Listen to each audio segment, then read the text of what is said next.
Alam mo, isang problema talaga. Di ba sabi nga, power corrupts and absolute power corrupts absolutely.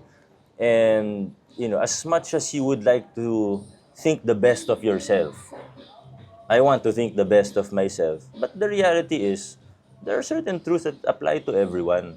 Once you're in power, at some point, may magbabago rin sa'yo eh. Kahit sabihin mo grounded ka, I try to keep myself grounded, I try to keep myself accountable. And I think, maybe compared to others, medyo nakasteady lang naman ako.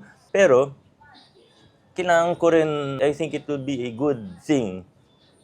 Pagkatapos ng 9 na taon, take a step back and reassess. Sa tingin ko, maganda yun. And that's also why, I believe in term limits. Kung talagang effective yung ginawa ko ngayon at yung mga reformang ginawa ko ngayon ay maayos at pangmatagalan, ang tunay na test dyan ay pag wala na ako.